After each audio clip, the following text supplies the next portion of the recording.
Welcome back. तो friends अभी का वीडियो है major Gaurav Arya opens up about series of unfortunate events in Pakistan and possible regime change। ओह, तो चलो वीडियो शुरू करते हैं।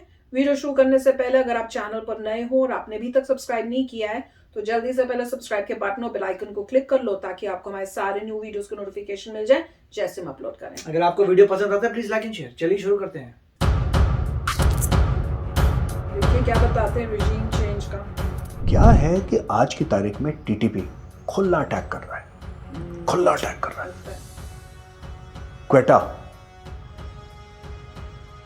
ठोको, पेशावर ठोको, और परसों क्या हुआ? इस्लामाबाद ठोको। पाकिस्तानियों की खुद की हरकतें ऐसी हैं कि फंसते हैं ये। फिर कहते हैं साजिशें कर दी यहूदियों ने, हिंदुओं ने। But fact of the matter is कि साजिश के लिए भी दिमाग चाहिए। तुम क्यों नहीं करते भाई साजिश? तुम्हारी नंबर 1 एजेंसी है वर्ल्ड की, ऐसा ही जिसको कहते हो नंबर 1 हमारी इंटेलिजेंस एजेंसी, यही कहते हैं पाकिस्तानी। कभी हमें भी तो सुनने को मिले कि जो दुनिया की नंबर 1 एजेंसी है, inter services intelligence of Pakistan, उसने एक साजिश करी। वो क्यों नहीं करता साजिश? वो दुम्बे की तरह बैठा रहता है, हर दूसरे दिन सोकॉल्ड बेवकूफ़ बन जाता है। कोई भी आके आईएसआई को सर पर टिप मार के चला जाता है, थप्पड़ मार के चला जाता है। दहशतगर्दी का वाकया हुआ है कराची कंपनी के पास। ये कोई चोरी का या डकैती का वाकया नहीं था।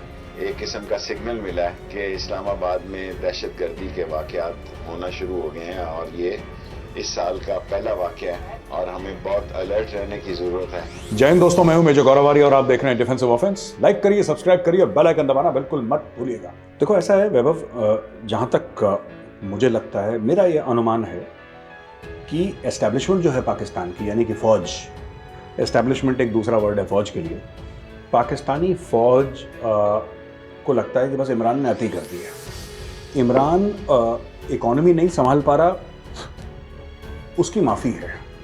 इमरान खान इंटेलेक्चुअली बैंकरप्ट है, उसकी माफ़ी है, राइट? और ऐसे कई जुर्मों की माफ़ी है। लेकिन जो स्ट्रक्चर लेकर पाकिस्तानी आर्मी आई थी, जिस स्ट्रक्चर के हेड इमरान खान नियाजी को बनाया था, द पाकिस्तानी आर्मी और the establishment is getting a bad name because of Imran Khan. लोग अब सड़क पे ये पूछने लगे हैं कि यार तुम लोग लेकर आए थे इसको, इस जाहिल के बच्चे को तुम लोग लेकर आए थे, तुम्हारी भी जिम्मेदारी है। तो पाक फौज को थोड़ा डर लग रहा है। लेकिन अब देखो यार, ऐसा है ना वैभव कि पाकिस्तान तहरीक इंसाफ में इन्वेस्टमेंट तो है यार, ठीक है, तो तख्ता पलट तो इमरान का तय है। मुझे नहीं लगता कि इमरान खान ज़्यादा देर का मेहमान है, लेकिन मुझे ऐसा लगता है कि तहरीक इंसाफ को रखेंगे वो लोग, तहरीक इंसाफ को रखेंगे, लेकिन इमरान खान को ईज आउट करेंगे। अब इसके पहले कि हम देखें कि तहरीक इंसाफ में कौन लाइकली कैंडिडेट्स हैं, उसमें शफकत महमूद साहब भी हैं, उसमें परवेज़ खटक जो उनके इस वक्त डिफेंस मिनिस्टर हैं, शाह महमूद कुरैशी नॉन एग्जिस्टेंट जो उनके एक्सटर्नल अफेयर्स मिनिस्टर हैं, कहीं बाहर नहीं जाते वो, लाहौर से लेकर मुल्तान वही उसी में एक्सटर्नल अफेयर्स मैनेज करते हैं। कुछ लोग हैं कलाकार। और शाह महमूद कुरैशी का तो बहुत पुराना सपना भी था, प्राइम मिनिस्टर बन जाऊँ मैं, या तो चीफ मिनिस्टर पंजाब बन जाऊँ या प्राइम मिनिस्टर बन जाऊँ, both are equal in Pakistan, ये बन जाऊँ। अब वो बन नहीं पाए कुछ दोनों में से, तो उनको ये पकड़ा दिया, he is not interested in the job. बहरहाल देखिए ऐसा है कि एक ज़माना था जब मियाँ साहब बड़ी गालियाँ देते थे, बाजवा ऐसा है और फैज़ हमीद है, वो उन्होंने भी अपना रेटोरिक नीचे कर दिया। सो पीपल आर क्वाइट, लोग चुप बैठे हैं। लेकिन शाहिद खाकान अब्बासी जैसे भी लोग हैं जो कह रहे हैं कि साहब हम वो एक्सटेंशन देने का रूल ही हम ख़त्म कर देंगे, क्योंकि खेल क्या चल रहा है इसमें। अब लोग किस तरीके से लुभाने की कोशिश कर रहे हैं जनरल बाजवा को। 3 जो कलाकारों के हमने नाम दिए थे, शफकत महमूद जो है, he is a former bureaucrat, right? और तीनों में से शरीफ वही है, इफेक्टिव नहीं है, पॉपुलर नहीं है, पावरफुल नहीं है, लेकिन शरीफ सबसे ज़्यादा वही है, प्लायबल सबसे ज़्यादा वही है। दूसरी चीज़, शाह महमूद कुरैशी पीर साहब हैं अपने, राइट? और लोटों के बाप। कौन सा ऐसा घाट है जिसका पानी शाह महमूद कुरैशी ने नहीं पिया, राइट? और परवेज़ खटक, वही परवेज़ खटक है जिसने एक हफ्ता पहले इमरान खान को धमकी दी थी नेशनल असेंबली के फ्लोर में कि तुम्हें लेकर आए हैं। बोला था ना कुछ ऐसे ही उसने, तुम्हें लेकर आए। फिर कहा मैं सिगरेट पीने बाहर चला गया, वहाँ पे फ़ोन आ गया होगा उसका कि भैया तुम बोल क्या रहे हो। तो ये लोग हैं, अब ये लोग क्या प्रॉमिस कर रहे हैं आर्मी चीफ को? ये कमर जावेद बाजवा को ये प्रॉमिस कर रहे हैं कि जनाब देखो, आपको आईएसआई चीफ लेके कौन सा ऑर्डिनेंस चाहिए आप बताइए, और आपकी क्या चॉइस है आप बताइए, इट्स डन, इट्स डन। ये 2-3 महीने का ड्रामा नहीं, 48 घंटे के अंदर जो आप कहेंगे हो जाएगा। ये तीनों के तीनों ने प्रॉमिस करा एस्टेब्लिशमेंट को। आप बताइए आपका हुक्म क्या है? दूसरी चीज, क्या जनरल कमर जावेद बाजवा को 3 साल और का एक्सटेंशन चाहिए? जनाबे वाला आप बताइए, हम आपको फौरन एक्सटेंशन करवाते हैं 48 घंटे के अंदर, कोई दिक्कत नहीं है। Everything in Pakistan is for sale. आप बस हमें पाकिस्तान का प्रधानमंत्री वजीर आजम बना दीजिए, बाकी आपको क्या चाहिए आप बताइए। राइट, यही डील मुझे लगता है नवाज शरीफ भी करने को तैयार है। यही डील थोड़ा सा पीपल्स पार्टी जो है भुट्टो की, वो ऊपर नीचे हो रही है। वैसे बिलावल ने भी काफी एस्टैब्लिशमेंट के गाने गाए हैं बीच में, और एस्टैब्लिशमेंट के गाने गाते आया है बिलावल, लेकिन मुझे नहीं लगता कि पीटीआई को हटाएंगे, क्योंकि बहुत ज्यादा इन्वेस्ट कर चुके हैं पीटीआई में। अब अगर बाजवा ने ये बोला, जनरल बाजवा ने, कि पीटीआई को ही हटा दो, नून लीग को ले आओ, पीपीपी को ले आओ, तो फिर लोग उनको बोलेंगे कि यार आप लेकर आए थे, अब आप कह रहे हो इनको हटाओ उनको हटाओ। तो वो लोग क्या करेंगे, कू इनसाइड पाकिस्तान तहरीक इंसाफ। देखिए, पाकिस्तान तहरीक इंसाफ का फेस कौन है वैभव? फेस तो इमरान खान है, और सबसे बड़ा नेता पीटीआई का वही है, इमरान खान। इमरान खान के नाम से पैसे आते हैं, जो ओवरसीज पाकिस्तानी है वो पैसे देते हैं। इमरान खान के नाम से सब कुछ चल रहा है पीटीआई के अंदर। Imran Khan is the poster boy of, उसके बिना there is no PTI. What the army is doing is a coup within PTI, यानी कि इमरान खान को साइडलाइन करके पीटीआई को पावर में रखिए, और जो छोटी छोटी पार्टीज हैं, 4-5 एमएनए जिनके हैं, ये सब मिला मुलूक है, उनको पावर में रखिए, लेकिन एक अपने मनपसंद का कैंडिडेट ऊपर डाल दीजिए। ये सबसे ज्यादा लाइकली सिनेरियो। मैं ये नहीं कह रहा कि यही होगा और नून लीग नहीं आ सकती, मियां साहब नहीं मैं ये सब देखो नहीं आ सकती, पॉलिटिक्स में हम लोग नहीं कह सकते, क्योंकि politics is the art of the impossible made possible by people who are willing to compromise. ये तो कॉम्प्रोमाइज के ऊपर है ना, तो फायदा जहां जाता उसमें है। या फिर politics is the part is the art of the possible, वैसे कह लो आप। तो मुझे ऐसा लगता है लाइकली सिनेरियो ये है कि किसी लचकीले कैंडिडेट को ये लोग प्राइम मिनिस्टर बनाएंगे जो कि कंट्रोल हो सके। लेकिन कुछ नहीं पता, हमें नहीं पता कि एस्टैब्लिशमेंट का कौन सा बंदा आज की तारीख में लंदन में बैठा है और रात को मियां साहब के साथ आ जाएगा, गोश्त सालन चल रहा है उसका, वहां पे मीटिंग चल रही है। ये भी हो सकता है, इट इज हाईली पॉसिबल। बहरहाल ये 3 कैंडिडेट हैं पीटीआई में जो अपने ही लीडर इमरान खान का गला काटने को तैयार हैं, और चाहे शफकत महमूद कर लीजिए, शाह महमूद कुरैशी, परवेज खटक, तीनों ने जाके वहां पे लेट गए लंबे और बोल दिया जी जनाब। बीच में इमरान खान भी गया था आईएसआई हेडक्वार्टर्स मिलने के लिए, अंजुम साहब को सलाम पेश करने के लिए पहुंच गया वहां पे। तो मीडिया को निकाल दिया वहां से, बोला मीडिया कवर नहीं करेगा। तो इमरान खान ने भी यही डील दी होगी मेरे हिसाब से, क्या मुझे बने रहने दीजिए, मेरा टर्म कंप्लीट करने दीजिए, और आप बताइए जनाब, अगर आपको, क्योंकि इमरान खान ने बीच में मुंह खोल दिया था ना कि अभी तो एक्सटेंशन में बहुत टाइम है। मैंने सोचा नहीं, मैंने अभी सोचूंगा उसके ऊपर। और तुम्हें सोचने को किसने बोला यार? तुम्हारा काम है फीता काटना और यस सर बोलना, इसके अलावा तुम्हारा तीसरा कोई काम है नहीं। फॉरेन पॉलिसी का भट्टा बैठा दिया, इकोनॉमी का भट्टा बैठा दिया। अब पाकिस्तानी आर्मी की जो ऐश है वो धीरे धीरे, ये डॉलर बेस्ड ऐश थी ना, इट वॉज डॉलर बेस्ड, और जो इंटरनल इकोनॉमी है वो कब तक चलेगी? द इकोनॉमी इज क्रैशिंग, तो इंटरनल इकोनॉमी कब तक चल पाएगी? तो they need people who are acceptable to the west, जो डॉलर लेकर आए। ये अपने इस्लामोफोबिया पे, जिहाद पे, इसी पे लगा हुआ है तालिबान। ये this is not acceptable to the world. तो एक तो ये बहुत बड़ा वहां पे चेंज हो रहा है।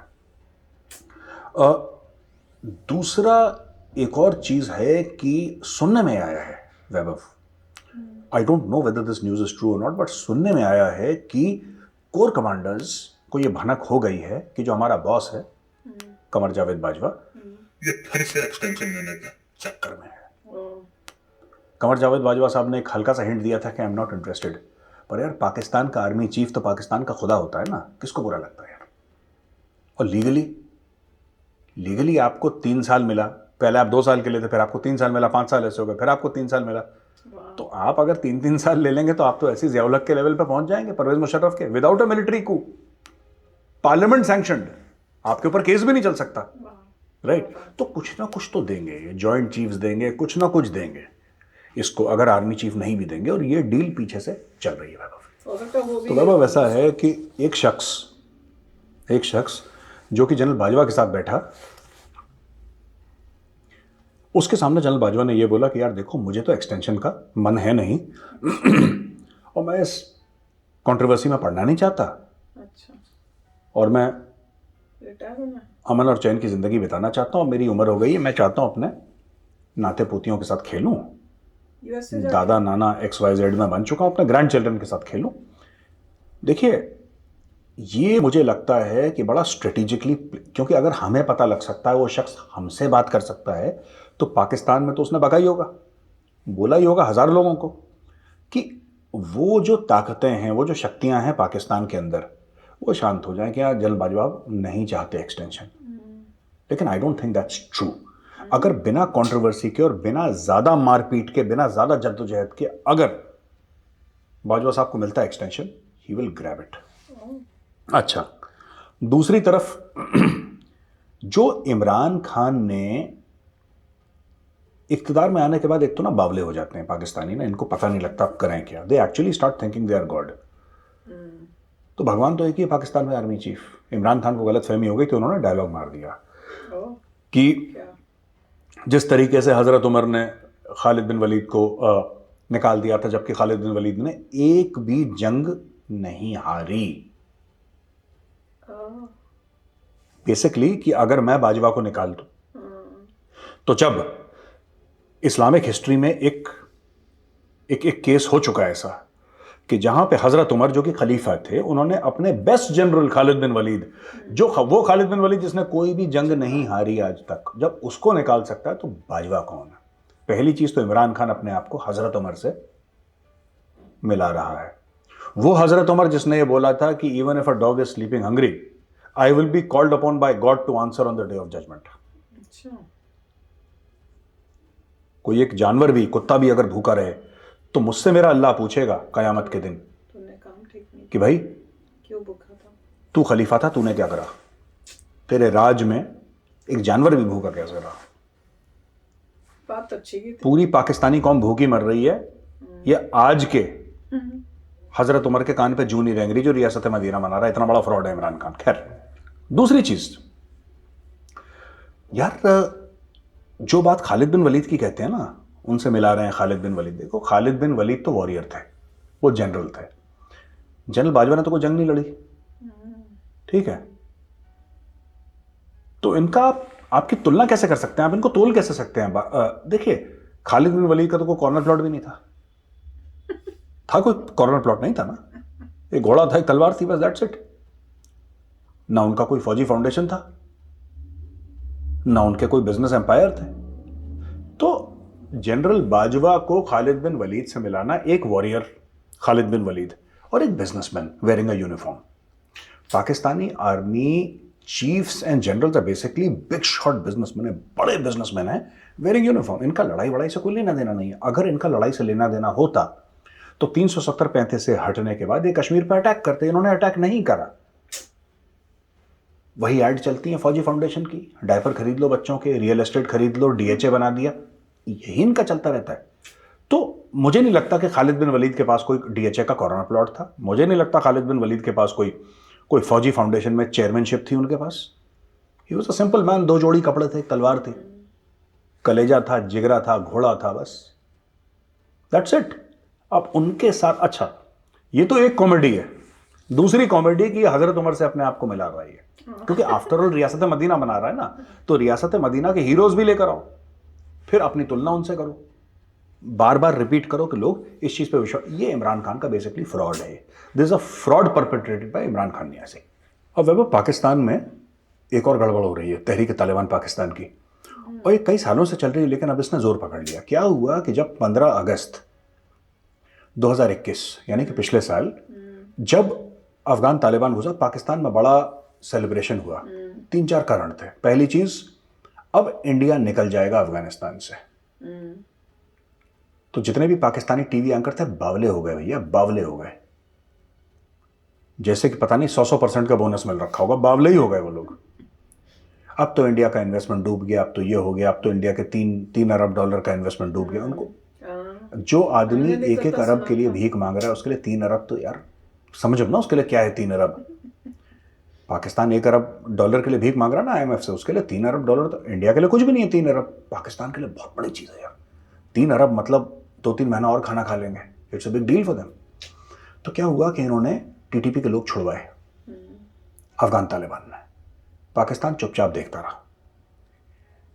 क्या है कि आज की तारीख में TTP खुला अटैक कर रहा है, खुला अटैक कर रहा है। क्वेटा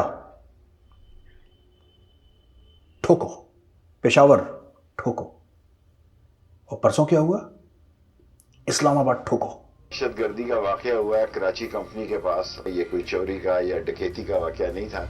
एक किस्म का सिग्नल मिला है कि इस्लामाबाद में दहशतगर्दी के वाकयात होना शुरू हो गए हैं और ये इस साल का पहला वाकया है और हमें बहुत अलर्ट रहने की जरूरत है। इस्लामाबाद। तो फ्रेंड्स अनफॉर्चुनेटली बहुत ही इंटरेस्टिंग पार्ट पे रोकना पड़ा है, तो इसके बाद पूरा देखेंगे, ठीक है ना। मुझे पता है कि पीछे के कई हमने ऐसे वीडियोस किए जिनके पार्ट्स नहीं कर पाए हैं, पर इसलिए अब सोचा है कि इसके बाद इमीडिएटली देखो ताकि वीडियो बन जाए। नहीं तो उसके बाद और रिक्वेस्ट आ जाती है, वो फिर पीछे रह जाता है, भूल भी जाते हैं कि स्टोरी क्या थी। पर इस टाइम जो जैसे ये बता रहे हैं ना, सारी करंट सिचुएशन ऑफ पाकिस्तान और वहां पे जो हालात हैं और किस टाइप से डील्स होने वाली हैं, और उसके बाद देखो किस डील में सबसे ज्यादा फायदा होना है और क्या डील कौन सी जो होती है वो एक्चुअली में यस होती है, और कौन नया बनता है PM, वो तो टाइम बताएगा। पर दिखा दिया कि एक्चुअली में आर्मी वार्मी तो कुछ नहीं, जो आर्मी चीफ है वो बिजनेसमैन ज्यादा है एज कंपेयर टू आर्मी का चीफ। तो वही वो बता रहे हैं। और अभी ये जो बता रहे थे कि कुछ इस्लामाबाद में हुआ है, और अभी रिसेंटली एक और भी तो अभी हमने न्यूज की है जिसमें लाहौर में अभी एक और हो गया ब्लास्ट। तो वही है, सिचुएशन बहुत खराब हो रही है, और देखते हैं अब आगे क्या ये हमारे साथ शेयर करते हैं। बिल्कुल, उनका मेन पॉइंट का यही था कि ISI कंट्रोल पे हैं। ISI ने मिस्टर इमरान खान को बनाया है और ISI डिसाइड करेगा अब कौन आएगा और कब आएगा। मिस्टर बाजवा जो हैं वो डिसाइड करेंगे, वो देखेंगे कि कौन आता है, कब आता है, और डेफिनेटली वो इवेल्युएट कर रहे हैं कौन कौन सी पार्टी के लीडर्स आ सकते हैं और कौन उनको एक्सटेंशन देंगे। मतलब कौन कौन वहाँ आ सकता है। तो ये बहुत अच्छी बात थी, उन्होंने सब बताया। मिस भुट्टो के पार्टी भी थी, और उन्होंने सारे जो प्रोमिनेंट लीडर्स हैं, नवाज शरीफ की बात भी की, वो भी वापस आ सकते हैं। तो सभी लोग जो है मेरे ख्याल से एक दूसरे से compete कर रहे हैं कि जो ISI जिसको ओके करेगा वो आएगा। वो कह रहे हैं कि धीरे धीरे जो है मिस्टर इमरान खान को धीरे धीरे रिटायर करेंगे जिससे कोई और आ सके। तो देखते हैं। और उन्होंने कंटेंट्री बताया 2-3, और किसी ने कुछ बोल दिया था तो उनको बोला कि आप मत बोलिए, फोन ही आ गया बीच में वही। तो मतलब काफ़ी कुछ चल रहा है। और जैसे कह रहे हैं कि अभी उनके मिनिस्टर का भी आया था जो कह रहे थे कि इस्लामाबाद में अटैक शुरू हो गए हैं, ऐसा कुछ कह रहे थे। तो उनको अंदर भी लग रहा है कि कुछ एक्टिविटी शुरू हो गई है। तो अच्छा, बहुत अच्छा वीडियो, वेरी नाइस। देखते हैं कि अल्टीमेटली ये क्या फोरकास्ट करते हैं। और मिस्टर आर्या के हिसाब से तो ये होने वाला है जल्दी, कुछ ही महीनों में। तो देखते हैं कि एक्चुअली कैसे होता है। बिल्कुल। तो चलो फ्रेंड्स, चलते हैं, मिलेंगे नेक्स्ट वीडियो में बहुत ही जल्द। Till then take care and bye bye. तो अगर आप मेरे इस चैनल पे नए हो तो जल्दी से सब्सक्राइब के बटन को हिट करो और बेल आइकन को क्लिक करो, ताकि आपको मेरा जब नया वीडियो मैं लगाऊं आपको उसके बारे में जल्दी से पता चल जाए।